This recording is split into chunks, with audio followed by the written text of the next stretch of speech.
खूब अंधेरी रात थी। सावन की झमाझम बारिश पूरे जंगल को निगल चुकी थी। रमेश अपनी पुरानी मोटरसाइकिल पर गांव लौट रहा था।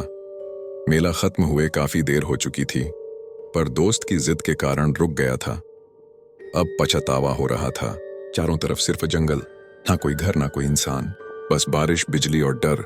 हर बिजली की चमक में पेड़ों की परछाइयां ऐसे दिखती जैसे कोई उसके पीछे दौड़ रहा हो। मोटरसाइकिल बार बार फिसल रही थी।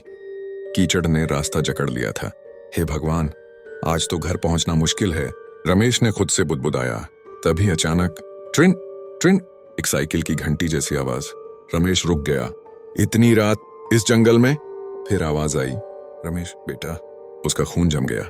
ये आवाज उसकी दादी की थी। दादी? उसकी आंखें फैल गईं। पर वो तो 3 साल पहले गुजर गई थी। आवाज फिर आई, और इस बार और पास से। मुझे ठंड लग रही है बेटा, रास्ता भटक गई हूं, बस एक बार आजा। रमेश का दिल जोर जोर से धड़कने लगा। आवाज इतनी असली थी कि आंखों में पानी आ गया। वह बाइक से उतरा ही था कि उसकी नजर सामने पड़ी। घने पेड़ों के बीच एक पुराना पीपल का पेड़, जिसके नीचे टूटा हुआ छोटा सा मंदिर था। मंदिर के भीतर एक दिया जल रहा था। रमेश डरते डरते अंदर गया। अंदर बैठा था एक अंधा पुजारी, चेहरे पर झुर्रियां, पर आंखों पर सफेद कपड़ा बंधा हुआ। रुक जा बेटा, पुजारी ने बिना देखे कहा।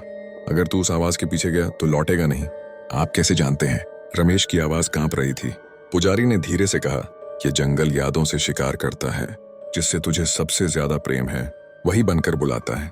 बाहर से दादी की आवाज फिर आई, रमेश मुझे छोड़ देगा? तू भी बाकी सब जैसा ही निकलेगा। रमेश का शरीर आगे बढ़ने लगा। पुजारी ने जोर से घंटी बजाई और मंत्र पढ़ना शुरू किया। अचानक बाहर की आवाज बदल गई। अब वो दादी नहीं थी। अब वह भयानक टूटी हुई क्रोधित चीख बन चुकी थी। तुम मुझे रोक नहीं सकते, यह जंगल मेरा है। हवा इतनी तेज चली कि मंदिर के दरवाजे कांपने लगे। पीपल का पेड़ जैसे हिलते हिलते कराह रहा हो। कुछ देर बाद सब शांत, सिर्फ बारिश। सुबह हुई। रमेश कांपता हुआ बाहर निकला। मंदिर के बाहर घसीटे जाने के निशान थे, जैसे कोई रात भर उसे अंदर खींचने की कोशिश करता रहा हो।